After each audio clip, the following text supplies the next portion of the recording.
Merci de votre attention, madame, monsieur. L'actualité ce soir, l'autorisation accordée au gouvernement togolais ce matin par les députés à l'Assemblée nationale. Il pourrait, l'État togolais, désormais ratifier l'accord sur l'environnement et la convention sur la lutte contre le sida, la tuberculose et le paludisme, des lois votées ce mardi à l'unanimité. Manchester attaqué, l'Angleterre sous le choc après un attentat suicide hier qui a fait 22 morts lors d'un concert. La condamnation est unanime. Le spectacle Choboui, en fin d'édition, la compagnie artistique Kertix était hier sur scène au Goethe Institute. Nous irons au spectacle ce soir. Restez avec nous. Voilà, madame, monsieur le sommaire. Bienvenue. Bonsoir à tous. Le feu vert donc de l'Assemblée nationale à l'exécutif togolais, le gouvernement désormais autorisé à ratifier l'accord sur le changement climatique et la convention sur les privilèges et immunités du Fonds mondial de lutte contre le sida, la tuberculose et le paludisme. Les deux lois ont été adoptées ce lundi à l'unanimité par les députés Firmé Adjinaré.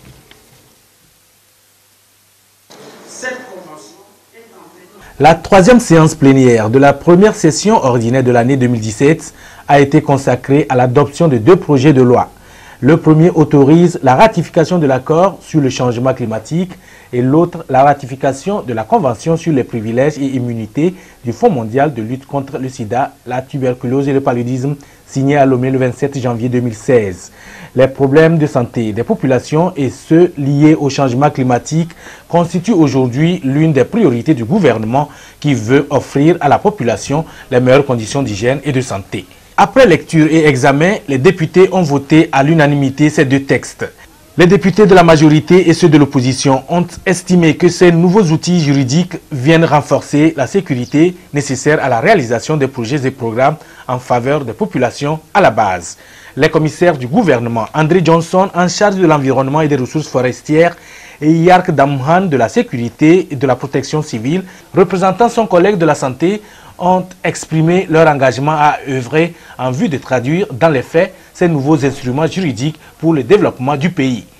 L'acte solennel que vous venez de poser est hautement significatif et marque une fois encore la volonté du gouvernement togolais de joindre constamment ses efforts à ceux de la communauté internationale pour lutter efficacement contre le phénomène des changements climatiques. En effet, après la ratification de la Convention cadre des Nations Unies sur les changements climatiques le 8 mars 1995, celle du protocole de Kyoto à cette convention le 2 juillet 2004 et celle de l'accord de Paris dans quelques jours après le dépôt de l'instrument de ratification au siège de l'Organisation des Nations Unies à New York, notre pays aura le mérite de compter parmi les pays du monde qui affichent leur détermination à atténuer les changements climatiques afin d'épargner aux générations futures les fléaux de ce phénomène. En ratifiant cet accord, le Togo s'inscrit dans une vision de développement durable et s'engage à participer aux efforts mondiaux de lutte contre les changements climatiques. Le Togo a soumis deux demandes de reconduction des financements pour le compte de la lutte contre le couple tuberculose-VIH et le paludisme, qui ont déjà reçu l'avis favorable du Fonds mondial pour un montant de 57 millions d'euros. En vue de garantir la sécurité juridique nécessaire à la mise en œuvre des projets financés par le Fonds mondial, le gouvernement a signé le 27 janvier 2016 la Convention sur les privilèges et immunités de cette organisation internationale et par la suite a soumis à la représentation nationale le projet de loi que vous venez d'adopter. En le faisant, vous renforcez ainsi le climat de confiance entre notre pays et le Fonds mondial.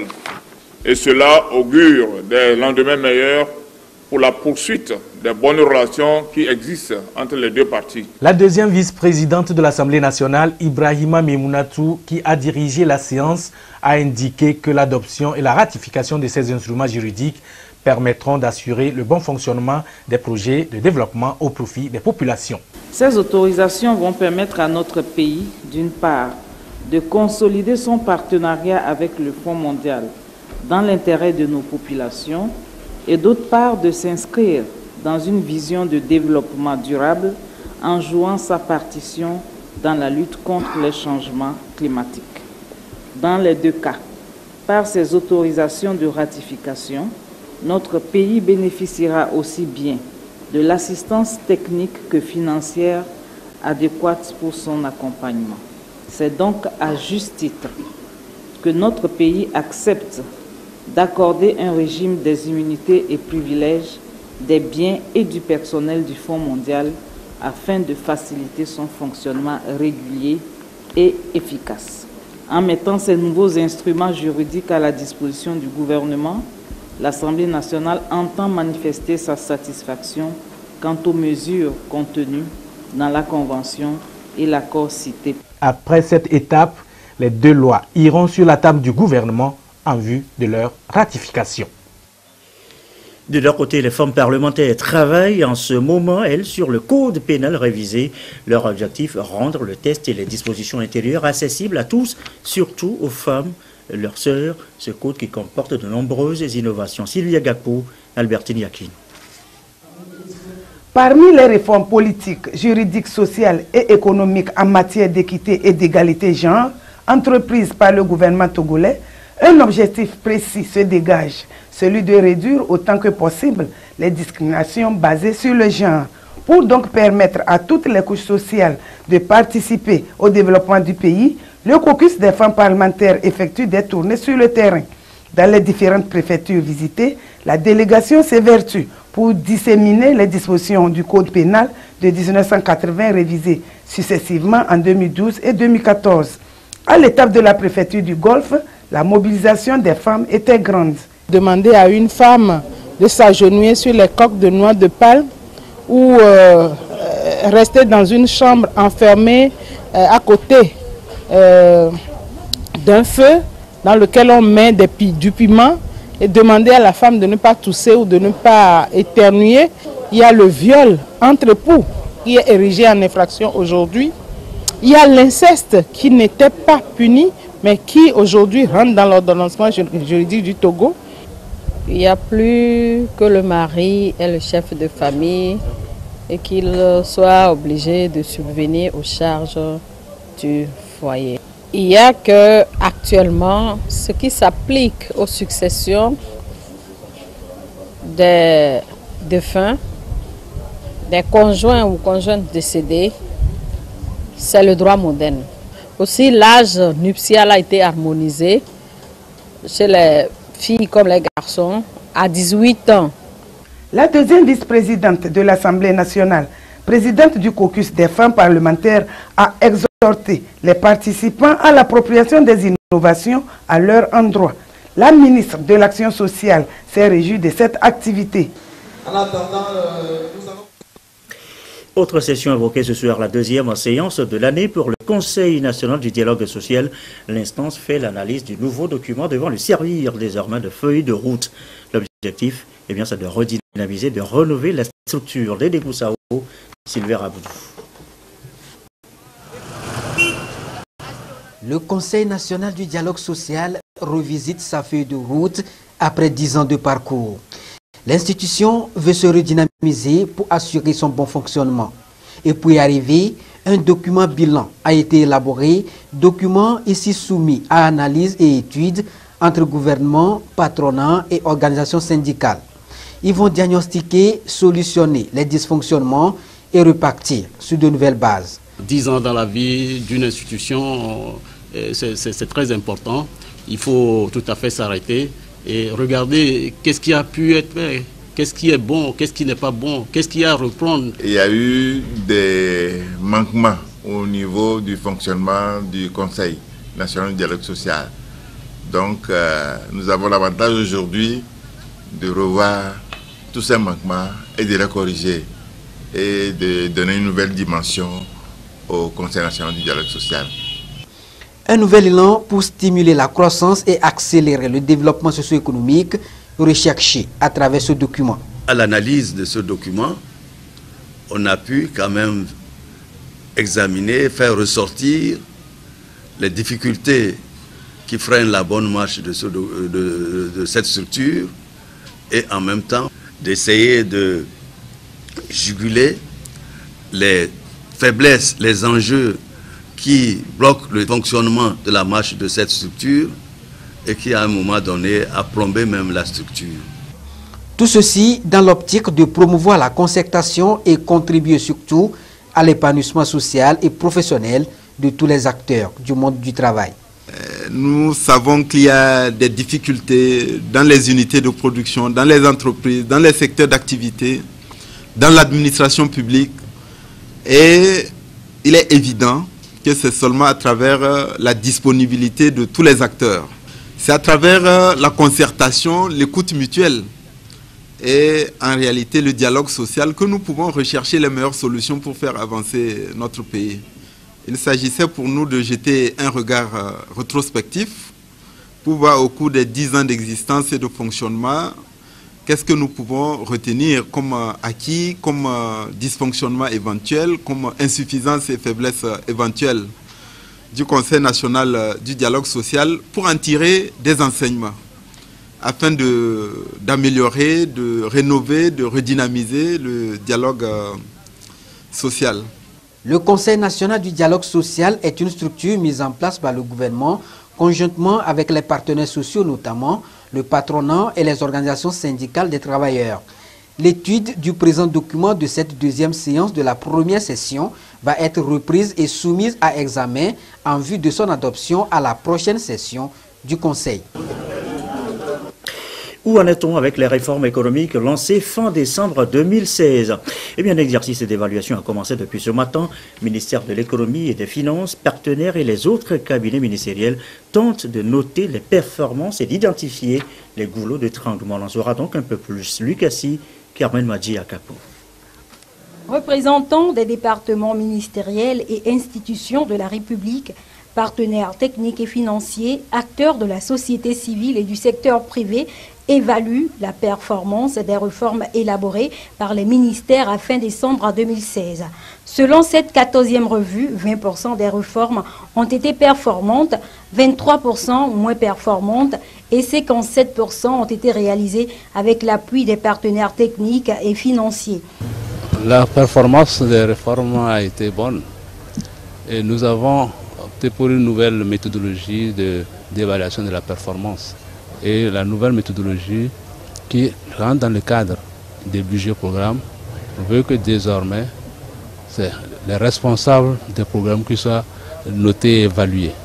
Et donc désormais, chaque responsable du programme aura son nom et les résultats qu'il a eus. Et ça permet à son ministre de savoir est-ce qu'il est performant ou il n'est pas performant. Pour une croissance économique forte, soutenue et inclusive, le gouvernement togolais s'est engagé à réaliser les objectifs de développement durable ODD d'ici à 2030. Cette rencontre fait donc suite, selon le ministre du Développement et de la Planification, au séminaire gouvernemental organisé la semaine dernière. Il nous est demandé d'aller au-delà par la transformation de notre gouvernance pour mieux répondre aux exigences du développement durable et ceci dans le cadre de l'intérêt général de notre nation.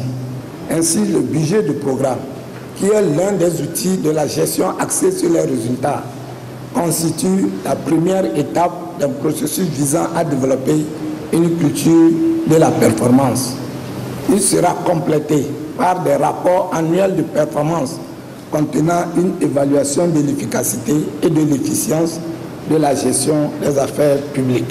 Des réformes et des indicateurs pertinents seront proposés pour les 3 prochaines années à l'issue de cette rencontre. Déjà, un plan d'action triennal est mis en place et c'est sur cette base que chaque ministère, institution, direction ou service concerné devra faire son plan de travail et budget annuel PTBA de l'année.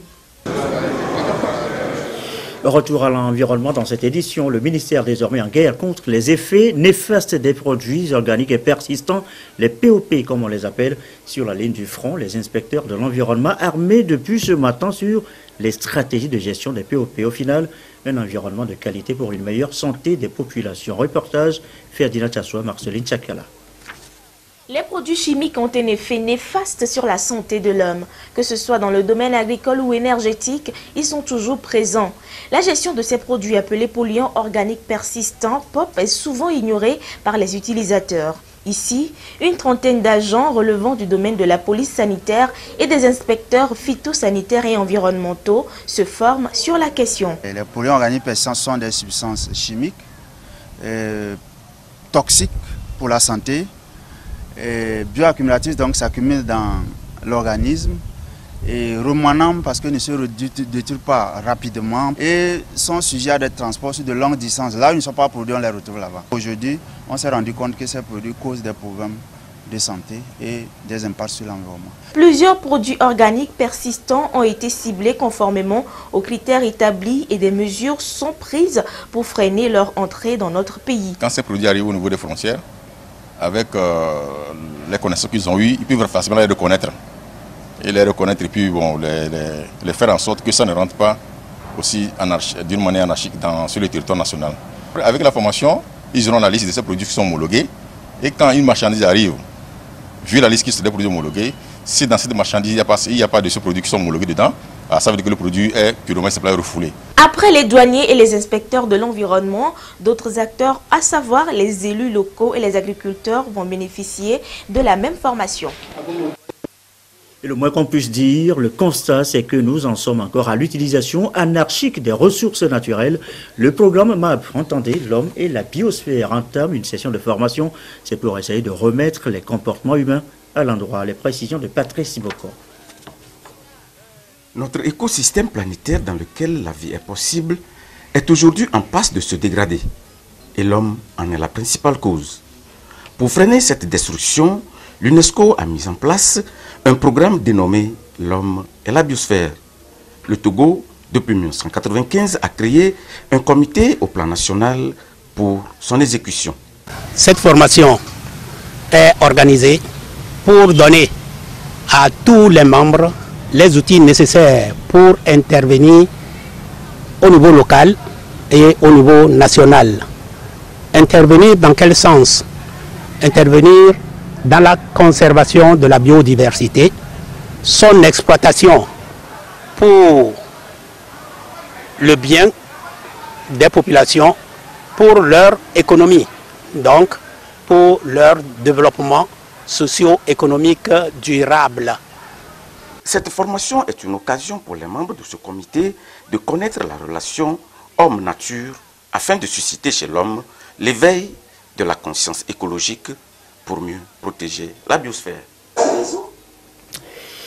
Et question ce soir, quelles actions concrètes à mener pour préserver l'écosystème? Ne soyons pas égoïstes, il y a les générations à venir. Rachel Aoukou s'est justement intéressé à la problématique. Élément de réponse dans ce dossier de la rédaction. Depuis toujours, l'homme modifie l'environnement à son profit. Il dégrade la biodiversité par la pêche et la chasse excessive et par l'introduction des espèces envahissantes par le biais de la déforestation et l'agriculture intensive. On fait des exploitations à outrance parfois. Vous prenez par exemple un lac qui constitue un écosystème et les ressources qui sont donc les poissons et généralement et puis d'autres ressources. Mais si nous prenons le cas donc des ressources par exemple, vous voyez comment on exploite les ressources. Il faut à un moment donné par exemple laisser se reproduire les poissons. Mais on utilise par exemple des nappes ou bien des filets qui ne peuvent même pas laisser passer les menus frétins, les petits poissons. Ce qui veut dire qu'on prend tout. À un moment donné, le lac est vide. L'une des conséquences, c'est l'émergence d'un insecte nuisible qu'on appelle le criquet du manioc. Le criquet du manioc est devenu envahissant. Il détruit le manioc principalement et le café. Aujourd'hui, l'impact des activités humaines est tel qu'il y a lieu de s'interroger. Quelle planète pour la génération future? Cette prise de conscience de la dégradation de la biodiversité incite tous les acteurs à limiter l'utilisation anarchique des ressources de la nature. Le Togo a pris des engagements. Il a signé beaucoup de conventions et beaucoup de traités.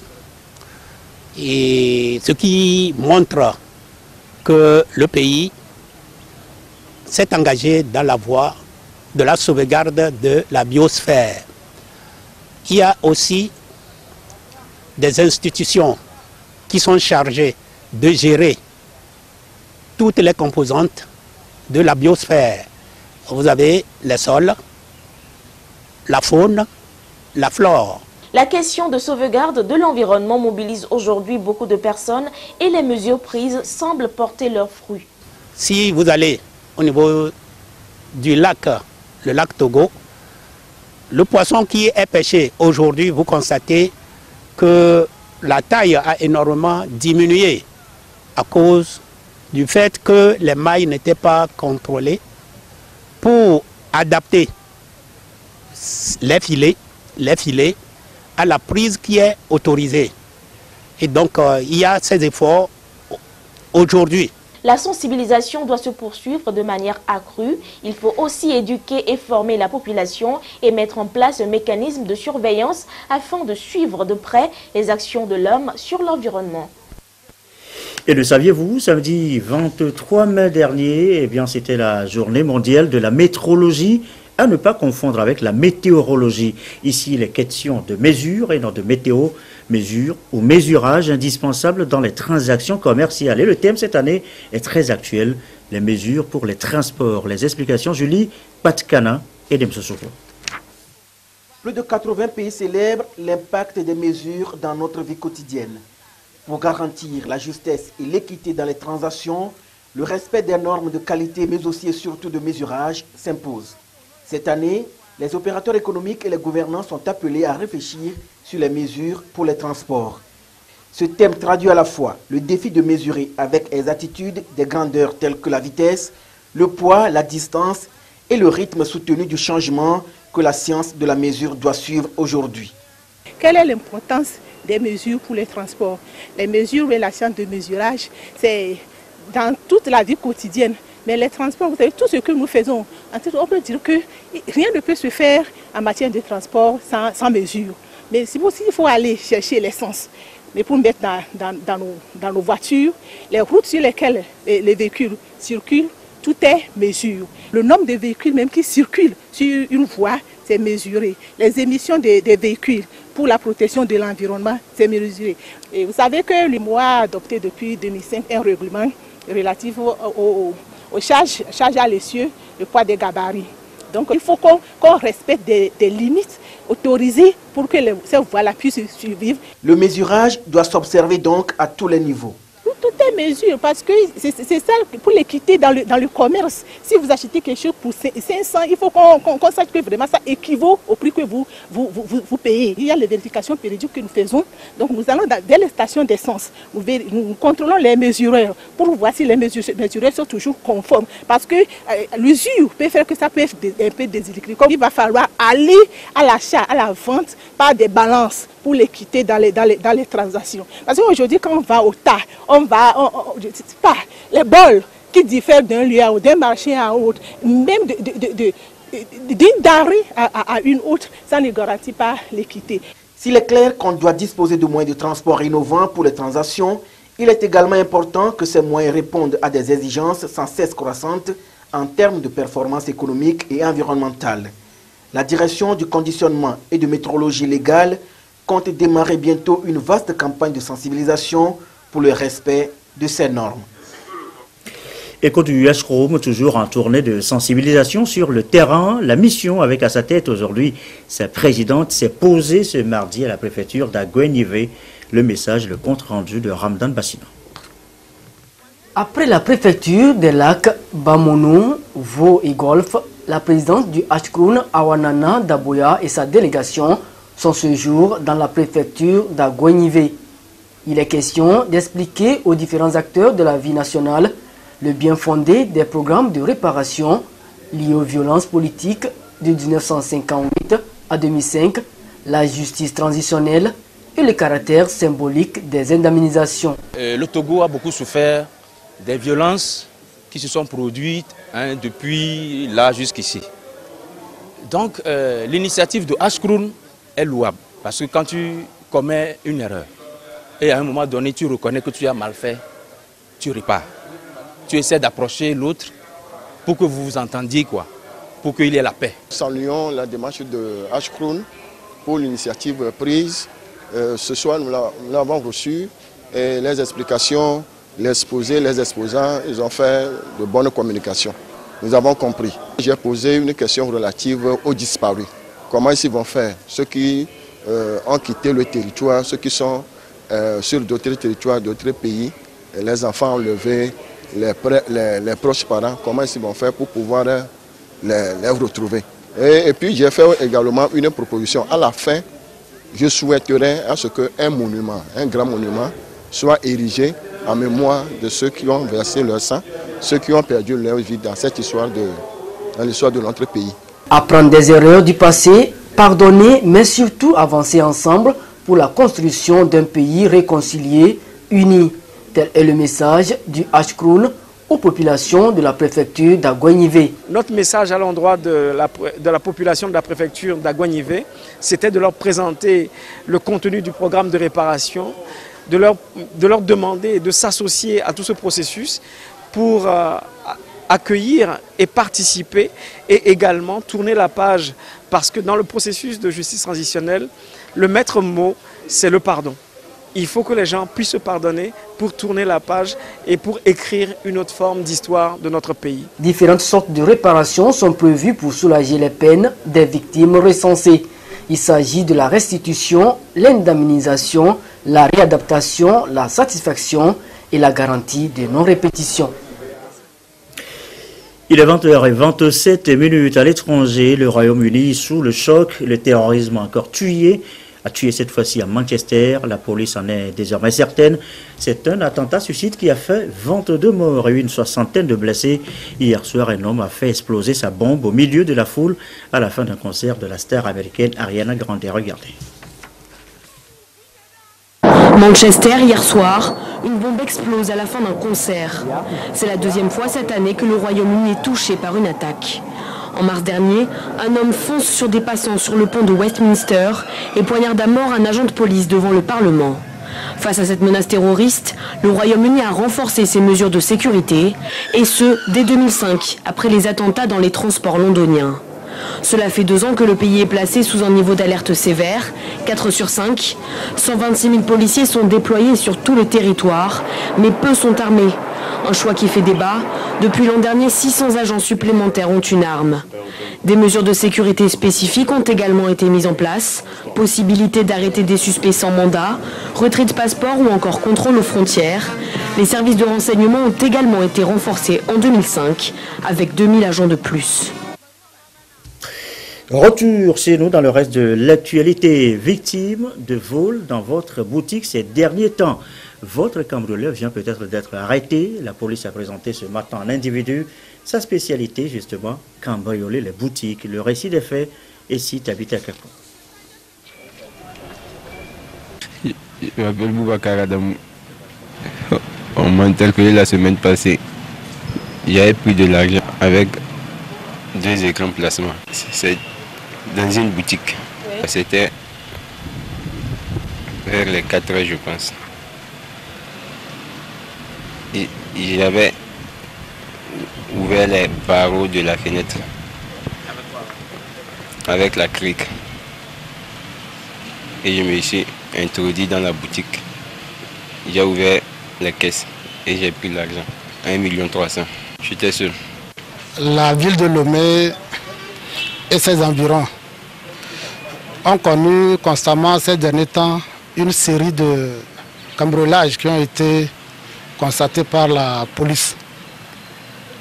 Les investigations ont été menées et ont permis de mettre la main le 17 mai 2017 sur le nommé Boubacar Adamou. Il est âgé de 29 ans, né à Niamey en République du Niger, nigérien, de nationalité, revendeur demeurant à Lomé au quartier Baguida. Son mode opératoire consiste à écarter les barres de protection des fenêtres à l'aide d'un cric de roue de voiture. Une fois accédés au lieu, les intéressés emportent très souvent les postes téléviseurs écran plat, des téléphones portables, des ordinateurs portatifs, des bijoux, des numéraires et autres objets de valeur. Une perquisition effectuée à son domicile a permis de découvrir certains objets volés, notamment les décodeurs, un rétroprojecteur, des manchettes, des powerbanks, des téléphones, des emballages de téléphones portables et des tablettes, ainsi que leurs outils d'opération. Le nommé Boubacar Adamou est un récidiviste. Il sera mis à la disposition de la justice pour répondre de ses actes. Ce spectacle maintenant, nous l'annoncions en titre tout à l'heure pour votre fin de soirée, le spectacle Tchoboué de la compagnie Cardique à Goethe-Institut le week-end dernier, à voir et à regarder de deux arrêts. Clarisse Aticlé.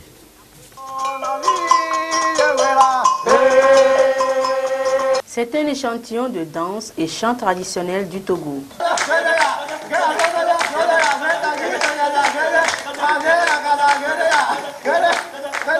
Le spectacle dénommé Tchoboué valorise les rythmes gazo, akpessé et agbadja et véhicule des messages de paix, de réconciliation et du vivre ensemble.